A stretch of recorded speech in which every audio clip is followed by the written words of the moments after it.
To win, to hold, and to send. Mao'y sentrong tema sa gipahigayon nga amen kun Adventist Mission Evangelism Network Workshop and Training dinhi sa Zamboanga Peninsula Mission Function Hall. Gipahigayon ang Adventist Mission Evangelism Network Workshop and Training nga gitambungan sa mga delegado gikan sa nagkalain-laing distrito sa Zamboanga Peninsula Mission. Ang mao nga programa nagkatigom aron sa pagpalig-on ug pagpadasig sa buhat sa Ebanghelyo. Giablihan ang programa pinaagi sa makahuluganon nga mensahe ni Pastor Vilmar Mandalupa, kasamtangang Executive Secretary sa Zamboanga Peninsula Mission, nga naghisgot sa tema nga Reason for Evangelism. Kini maoy nagsilbing pultahan sa serye sa mga lektura ug aktibidad sa misunod nga mga adlaw.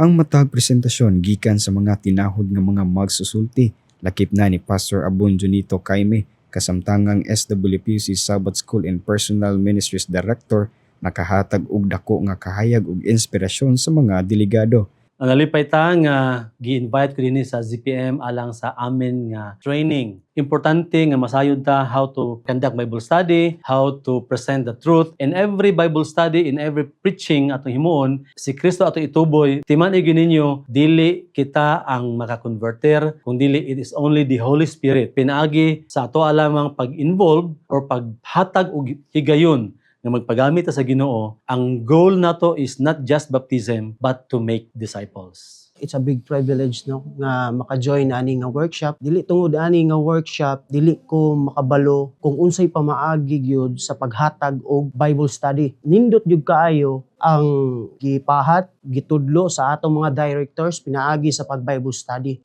Mahimo nagyong effective kaniadto effective man mas 100% pagyud karon nga effective kay tungod niini nga seminar nakatabang namo kay ma-improve o na-improve pagyud mi tungod sa mga lecture sa atong mga directors.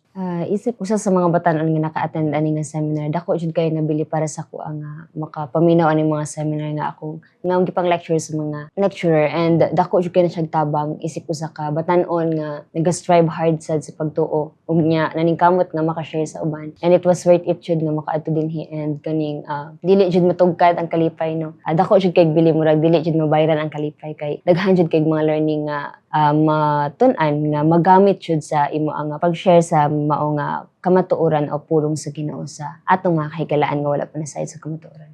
Ang amin Adventist Mission Network for Evangelists workshop, training, and seminar kansang mga tema to win, to hold, and to send. Usa ka programa sa Zamboanga Peninsula Mission nga giihuusahan sa tanang administrators o directors sa tumong, sa pagbansay, pag-organisar o pagpadala sa atong mga kaigsuonan nga nabansay niini gikan sa lokal nga mga iglesia, mga batanon, mga care group leaders, mga elders, gibansay sila sa pagtubag sa dakong hagit sa iglesia o ang mission sa iglesia nga mao ang paghimog tinun-an, pagwali, pag-andam sa daghang mga tao unya sa pagbalik ni Kristo.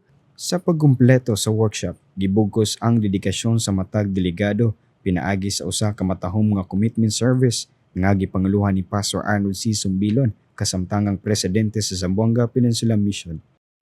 Ang Dios nagauhag kanato karon, isip iyang masulugoon, pakiglambigit sa iyang bulahaton kinahanglanon, kay sa iyang pagbalik bulawan nga purong-purong atong maangkon. Kinis kapag laom James Tagapan Maglangit alang sa MISPA Live News and Commentary.